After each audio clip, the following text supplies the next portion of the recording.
అందుకే దాని గురించి చూడండి, ప్రవక్త హెచ్కేల గ్రంథం అనుకుంటా ఒకసారి.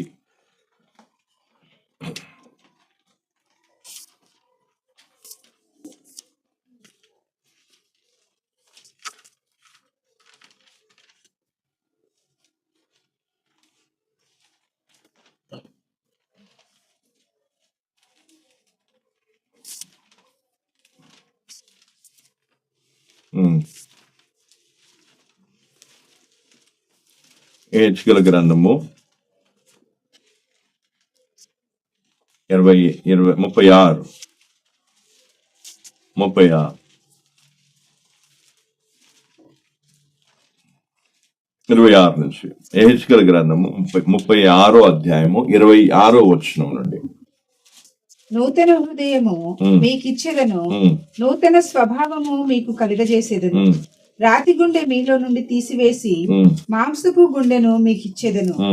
నా ఆత్మను మీ అందుంచి నా కట్టడలను అనుసరించు వారిని గాను, నా విధులను గైకొను వారిని గాను మిమ్మును చేసేదను. ఇక్కడే ఉందట, నూతన హృదయం అంటే మాంసపు హృదయం ఎవరిలో అయితే ఉంటుందో వారు ఏం చేస్తారు? వెంటనే దేవుని మాటకు దేవుని ఆజ్ఞను, అందుకే అక్కడ ఏముందంట, నా విధులను గైకొను వారిని గాను మిమ్మును చేసేదను, నా కట్టడలను అనుసరించు వారిని గాను మిమ్మును చేసేదను. కాబట్టి ఎప్పుడైనా సరే గుర్తుపెట్టుకోవాలి, మాటకు లోబడితే క్రైస్తవ జీవితం చాలా సంతోషంగా ఉంది. ఈరోజు క్రైస్తవ జీవితంలో చాలా మంది బాధపడటానికి కారణాలు ఏంటి? వాళ్ళేం కావట్లేదు, మాటకు లోబడటం లేదు. మాటకు లోబడకపోవడం వల్ల వారికి దేవుని వద్ద నుండి దెబ్బ, లేదా వారి అవిధేయతను బట్టి వచ్చే పరిణామాలు వారు అనుభవించిన కారణం బట్టి అప్పుడు లబోదివ్వమని ఏడుస్తూ ఉంటారు, కన్నీళ్లు గారుస్తూ ఉంటారు. దేవుడు అన్యాయం చేయట్లేదు. దేవుడు ఏమంటున్నాడు, నా మాట వింటే నీకు మేలు జరుగుతుంది, నా మాట నువ్వు వినకపోతే నీకు కీడు జరుగుతుంది. చాలా తేటగా బైబిల్లో రాస్తుంది. అయినా కూడా మనం ఏం చేస్తా, మాట వినటానికి ఏంగా ఇష్టపడం. అందుకే ఇక్కడేమంటున్నాడు, రాతి గుండెను తీసివేసి నూతనమైన ఏమట మాంసపు హృదయాన్ని నేను మీకు ఇస్తా. మీరు ఒక వ్యక్తిలో కాఠిన్యం ఉంది అని మనకు ఎలా తెలుస్తుంది? వాళ్ళు వెంటనే లోబడరు. అలాగే ఫరోలో కూడా కాఠిన్యం ఉంది, హృదయ కాఠిన్యం ఉంది కాబట్టి దేవుని మాటకి ఏం కాలేదు, లోబడలేదు. అలాగే నువ్వు కూడా ఏం చేయాలి, మాట చెప్పగానే వెంటనే వినటం లేదంటే అర్థం చేసుకోవాల్సింది ఏంటిది? హృదయం కాఠిన్యం ఉందే. అనాలి, దేవా ప్రభు ఇదిగో నీ మాటకి నేను వెంటనే లోబడటం లేదు, నీ వాక్యం ఏదైతే దానికి వెంటనే నేను లోబడటం లేదు, కాబట్టి నా హృదయంలో కాఠిన్యం ఉంది, హృదయ కాఠిన్యం అనేది ఉంది అని నాకు అర్థమైంది. దాన్ని బట్టి ఇదిగో ఈ హృదయ కాఠిన్యాన్ని దూరం చేయి, నాకు మెత్తటి మాంస హృదయం దయచేయి, నువ్వు చెప్పిన ప్రతి మాట వెంటనే చేసేటువంటి మంచి మనస్సు నాకు దయచేయమని ప్రార్థన చేయాలి. నేను దెబ్బల నుంచి తప్పించుకోవాలంటే ఇదే ప్రార్థన. లేదు అంటే ఏమైతుంది, దేవుడు మాట చెప్పినప్పుడు వినకుండా హృదయ కాఠిన్యాన్ని బట్టి, తిరుగుబాటు స్వభావాన్ని బట్టి ఇంకా మనం ఇట్లాగే మొండిగా ముందుకు పోతే ఇంకా దెబ్బలు స్టార్ట్ అవుతాయి. దెబ్బలు కూడా ఎప్పుడు అవుతాయి? దేవుని మాటకు లోబడేంత వరకు దెబ్బలు పడుతూనే ఉంటాయి. లేదు అయినా కూడా లోబడకపోతే అప్పుడు దేవుడు ఏం చేస్తాడు, ఇంకా పూర్తిగా ఏమైపోతుంది, స్టోరీ కథం చేసేస్తాడు. ఏ విధంగా ఫరో స్టోరీని ఏమైపోయింది, కథం అయిపోయింది. ఓకే బాబు, కథ నీకు ఇచ్చిన అవకాశం అయిపోయింది, చాలు. అందుకే ఈ రోజు నుంచి ఏం చేయాలి, మాటకు లోబడటం నేర్చుకోవాలి. ఫరో ఒక స్పందన చూడండి, ఏమంటున్నాడు, విర్రవీగుతున్నాడు. నేను ఎందుకు వినాలి దేవుడు, నేను ఎందుకు, యెహోవా ఎవరు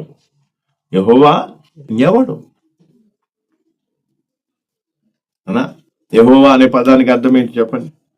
యెహోవా అనే పదానికి అర్థం ఏంటిది? ఒకసారి మళ్ళీ అధ్యాయమా, నిర్గమకాండం 5వ అధ్యాయం ఒకసారి చూడండి.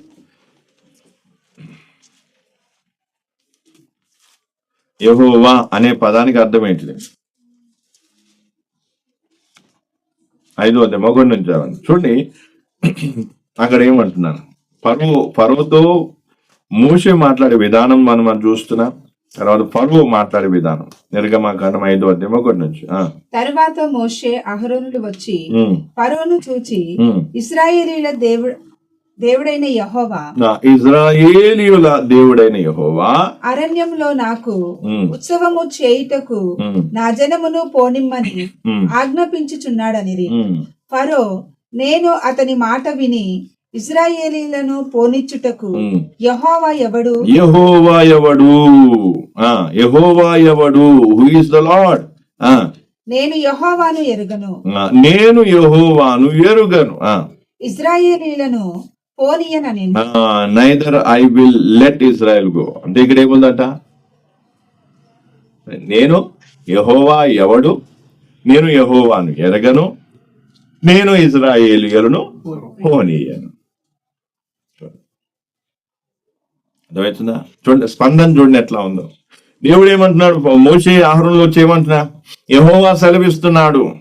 అప్పుడు ఈయన స్పందన ఎట్లా ఉంది? యెహోవా ఎవడు? యెహోవాను నేను ఎరగను, కాబట్టి నేను ఎవరిని కూడా పంపాను? ఇశ్రాయేలీయులను పంపించను. అర్థమైందా? కాబట్టి ఈరోజు మనం ఏం చేయాలి? ఫరో ఏం చేశాడు? యెహోవా ఎవరో తెలియక ఆయన మాట లోబడలేదు. మరి అలాగే నువ్వు కూడా ఏం కాదు. యెహోవా అంటే ఎవరో, అంటే దేవుడు అంటే ఎవరో తెలియక నువ్వు లోబడటం లేదా? తెలిసే లోబడటం లేదా?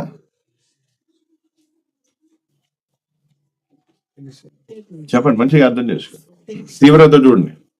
యెహోవా ఎవడో నాకు తెలియదు కాబట్టి నేనేం కాను. ఆయన ఎవరో నాకు తెలియదు, ఆయన నేను ఎరగను, కాబట్టి నేను ఇశ్రాయేలీయులను పోనీయను.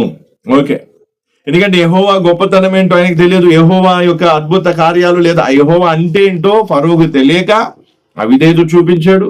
అవిధేయత చూపించి ఏం చేశాడు? దెబ్బలు. మరి ఈరోజు మనం చూపే అవిధేయత లేదా దేవుని మాటకు లోబడకపోవడానికి కారణం ఏంటిది? యెహోవా అంటే ఎవరో తెలియక, దేవుడు అంటే ఎవరో తెలియక మనం అవిధేయత చూపించేది. తెలుసా? అంటే మరి ఎవరికి ఎక్కువ శిక్ష ఎవరికి ఎక్కువ ఉంటుంది? తీవ్రత, పనిష్మెంట్ ఒక తీవ్రత ఎవరికి ఎక్కువ ఉంటుంది? పర్వక మనక? మన పరిస్థితి చూస్తే నిజంగా అది తలుచుకుంటే గుండెలో భయం పుట్టాలి. ఎందుకంటే యెహోవా అంటే ఎవరు ఎరగని ఫరోనే దేవుడు ఏం చేయలేదు. నేను నీకు తెలియకపోవచ్చు, ఓకే, అయినా కూడా నువ్వేం చేయాలి? నా మాట నువ్వు వినాలి. దేవుడు చెప్తున్నాను. వినకపోతే సరే, ఇంకో దెబ్బ కొట్టాడు. దెబ్బ కొట్టిన తర్వాత మళ్ళీ ఏమంటున్నాడు? అవకాశం ఇస్తున్నా, మళ్ళీ అవకాశం ఇస్తున్నా, మళ్ళీ అవకాశం. అయినా కూడా ఏమంటాడు? నేను ఏం చేయను. అంటే యెహోవా ఎవరో తెలియని ఫరో, ఆయనని ఎరగని ఫరో దేవుని మాటకు లోబడని కారణాన్ని బట్టి, తన ప్రజలను పోనివ్వని కారణాన్ని బట్టి దేవుడు ఎంత తీవ్రంగా వారిని శిక్షిస్తే, మనకు దేవుడు అంటే ఏంటో తెలుసు, యేసు ప్రభు అంటే ఏంటో తెలుసు, పరిశుద్ధాత్మ అంటే ఏంటో తెలుసు, వాక్యం అంటే ఏంటో తెలుసు, సేవకులు అంటే ఏంటో తెలుసు, సంఘం అంటే ఏంటో తెలుసు. ఇవన్నీ తెలిసిన తర్వాత కూడా అవిధేయత చూపిస్తే ఎవరికి ఎక్కువ తీవ్రత ఉంటుంది? శిక్ష అంటే ఆ పనిష్మెంట్ అనే తీవ్రత ఎవరికి ఉంటుంది? పరోక మంద.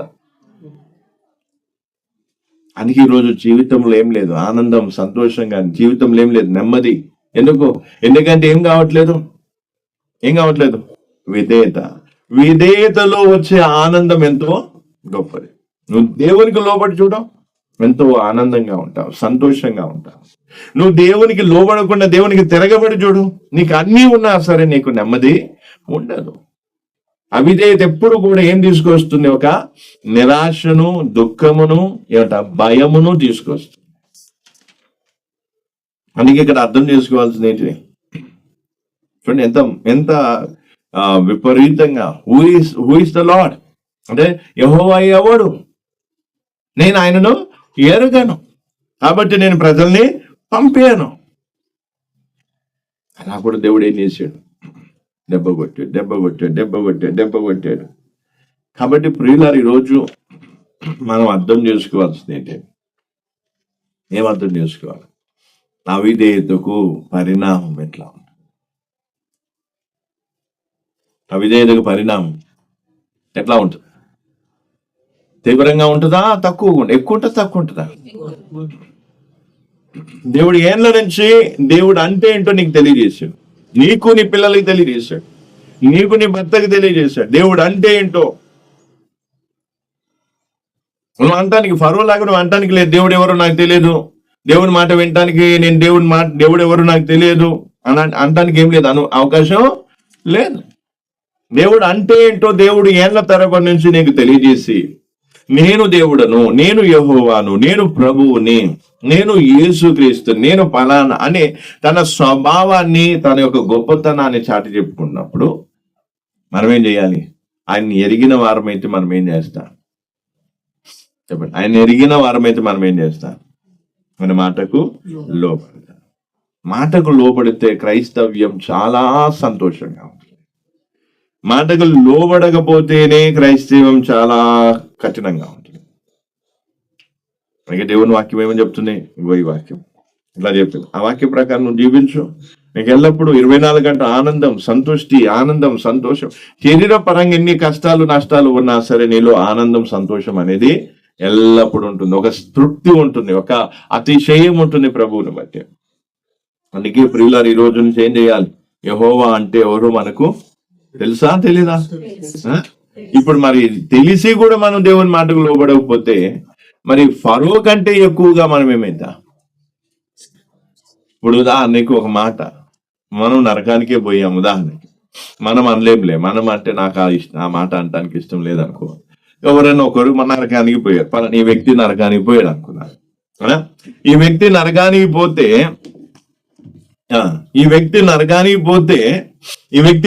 పోతే అక్కడ నరకంలో ఎవరున్నారు? ఆల్రెడీ ఫరో ఉన్నారు. లేదా? ఇప్పుడు ఈ ఫరో ఏమైతాడు? నరకంలో నీకు ఎదురైతాడు. ఎదురైనప్పుడు ఫరో ఏమంటాడు? ఏంటయ్యా నువ్వు ఎందుకు వచ్చినావు ఇక్కడికి అని అన్నప్పుడు ఎంతో కొంత ఏమైతుంది, నీ స్టోరీ, నీ హిస్టరీ అనేది ఆయనకు తెలుస్తుంది. అప్పుడు ఏమంటాడు? యెహోవా ఎవరో నాకు తెలియక నేను తిరగబడుతూ వచ్చి హృదయం కఠినం చేసుకొని నేను నా జీవితాన్ని, నా కుటుంబాన్ని, నా దేశాన్ని నాశనం చేసుకున్నాను. యెహోవా అంటే ఎవరో నీకు తెలిసినా కూడా నువ్వెందుకు దేవుని మాటకు లోబడలేదు అని నేను ప్రశ్నించడా? అప్పుడు జవాబు ఏం చెప్తా? ఏంటి నష్టం నీకు?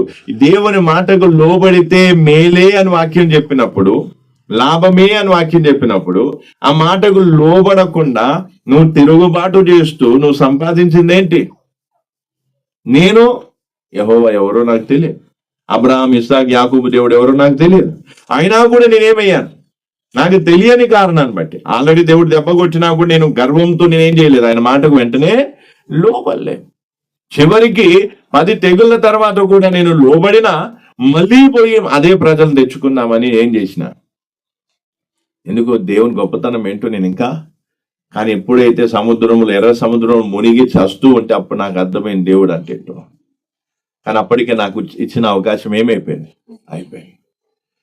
మరి నీకు నువ్వెన్ని ఏళ్ల నుంచి, ఎన్ని సంవత్సరాల నుంచి నువ్వు ఈ దేవుడు అంటే ఏంటో తెలుసుకొని కూడా అవిధేయత చూపించావు చూడు. ఫరో ముఖం మీద ఉమ్మేసినప్పుడు తక్కువే. ఎందుకంటే ఎంత అసహ్యంగా అనిపిస్తుంది చెప్పండి మీరే. ఒకవేళ మన స్థానంలో ఎంతో హృదయ కాఠిన్యం కలిగినటువంటి ఫరో మన స్థానంలో ఉంటే, అతడు పశ్చాత్తాపడి దేవునికి ప్రార్థించుంటే రాతి హృదయం తీసి మాంసపు హృదయం దేవుడు ఇచ్చేవాడా కాదా? దేవునికి అవకాశం ఇస్తున్నా. నీలో కాఠిన్యం ఉంటే, రాతి హృదయంగా ఉంటే, ఆ రాతి హృదయాన్ని తీసి మాంసపు హృదయం నీకు ఇచ్చే అవకాశం దేవుడు ఇస్తున్నాడు. ఫరోకు లేదు, ఫరోకు అవకాశం లేదు, నీకు ఇస్తున్నాను అవకాశం. నువ్వేం చేయాలి? అవును ప్రభా, నాలో కాఠిన్యం ఉంది, నేను వెంటనే నీ మాటకు లోబట్టడం లేదు, దాన్ని బట్టి నన్ను క్షమించి నాలో ఉన్నటువంటి కాఠిన్యాన్ని బద్దలు కొట్టి ఈ రాతి హృదయం తీసేసి నాకు మాంస హృదయం దయచి, లేదా నాలో నా కాఠిన్యాన్ని బద్దలు కొట్టు నీ వాక్యమనే సుత్తతో.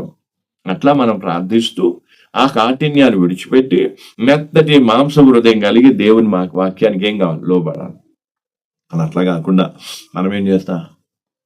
అలాగే ఫరో ఎదురైతే చూసుకోండి. నోవాహు కాలంలో ఎంతో మంది చనిపోయారు. కొన్ని వేల మంది, 8 మంది తప్ప ఆ భూమి మీద ఉన్నటువంటి, ఎందుకంటే నోవాహు కాలం అనేది దాదాపు 2000 సంవత్సరాలు. అంటే ఆదాము పుట్టి సృష్టింపబడిన తర్వాత, ఆదాము వెళ్ళగొట్టబడిన తర్వాత ఆదాము సంతతి వారు అట్లా ప్రజలు ప్రజలు ప్రజలు ప్రజలు అట్లా చూసుకుంటే దాదాపు 2000 సంవత్సరాల వరకు అక్కడ జనాలు. అంటే ఎంత మంది జనాలు ఉండొచ్చు, ఏదో ఒక 10-20 మంది కాదు, కొన్ని వేల లక్షల మంది జనాలు ఉన్నారు అక్కడ. అయినా కూడా వాళ్ళు ఎవరూ కూడా ఏం చేయలేదు దేవుని మాటకు లోబడటానికి. నోవాహు ద్వారా చెప్పబడిన దేవుని మాటకు లోబడటానికి వాళ్ళు ఇష్టపడలేదు. అప్పుడు ఏం జరిగింది అనా? నోవాహు కాలంలో చనిపోయిన వాళ్ళు కూడా ఎక్కడుంటారు? నరకంలో ఉంటారు.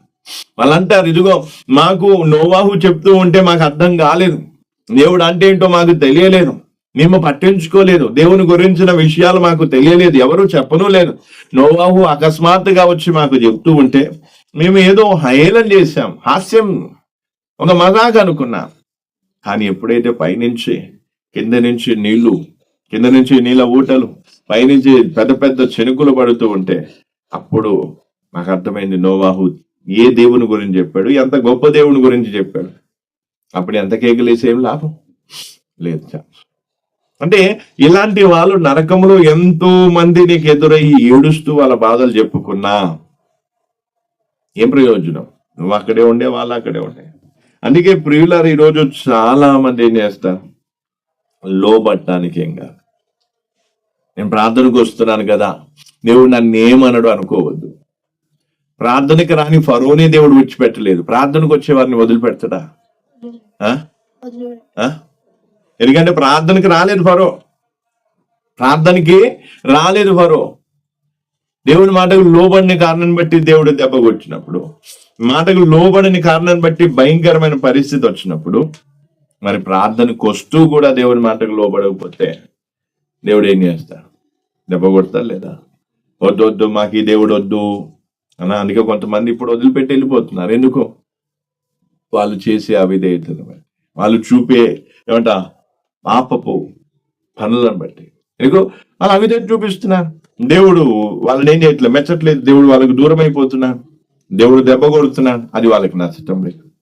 మేము ఎట్లా బ్రతికినా పర్వాలేదు, దేవుడు మమ్మల్ని ఏమనొద్దు, దేవుడు ఆశీర్వదించాలి, మమ్మల్ని కాపాడాలి, మాకు కావలసినవన్నీ ఇవ్వాలి, మేము ఎట్లా బ్రతికినా, అవిధేయతతో బ్రతికినా పర్వాలేదు అనే ఆలోచనలో ఈరోజు చాలా మంది ఉన్నారు. కానీ అటువంటి ఆలోచనకు దేవుడు ఏం చేయడు? సమ్మతి తెలియజేయడు. నేను అవిధేయత చూపిస్తా, నేను వాక్యానికి విరుద్ధంగా పోతా, నేనేం చేస్తా, వాక్యం చెప్పినట్టుగా వినా, నాకు నచ్చినట్టుగా నేను పోతా. అప్పుడు దేవుడు ఏమంటాడు? లేదు బిడ్డ, నీతో పాటు నేనేం చేయను, ఏకీభవించను. అందుకే చాలా మందిని దేవుడు విడిచిపెట్టాడు కాబట్టే వాళ్ళు విశ్వాసం నుండి ఏమైపోయారు, తొలగిపోయారు. పుట్టిగానే పోరు. ఎవ్వరు కూడా విశ్వాసం తొలగిపోవడం అనేది అంత సులువైన విషయము కాదు. విశ్వాసంలోనికి తెచ్చేది దేవుడే, విశ్వాసం నుంచి బయటికి వెళ్ళగొట్టేది కూడా.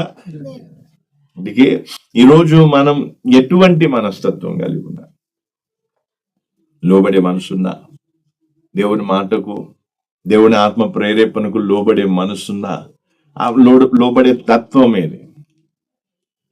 నువ్వు తిరగబడిన కొద్దీ శిక్ష తీవ్రత పెరుగుతుందే తప్ప ఇంకా తగ్గదు.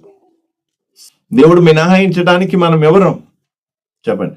అంత పెద్ద రాజునే దేవుడు మినహాయించలేదు, ప్రార్థనకి రాని వ్యక్తినే దేవుడు మినహాయించినప్పుడు నీ ఏళ్ళ నుంచి వాక్యం వింటూ ప్రార్థన చేసి ఇది చేసి ఎన్నో మేలులు అనుభవించి ఆయన కూడా దేవుని మాటకు లోబడకపోతే ఏమవుతుంది? శిక్ష తీవ్రత పెరుగుతుందా తగ్గుతుందా? లేదు మాకు శిక్ష వద్దు, ఏమొద్దు, ఇదొద్దు, అదొద్దు అని ఎట్లాగైనా ఇప్పుడు ఇక్కడ భూమి మీద ఉన్నప్పుడు శిక్ష తప్పించుకుంటావు, కానీ నిత్య నరకాన్ని అయితే నువ్వేం చేయలేవు, తప్పించుకోలేవు. అందుకే ఈరోజు మాటకు మనం ఏం కావాలి? మాటకు మనం ఏం కావాలి? లోబడాలి.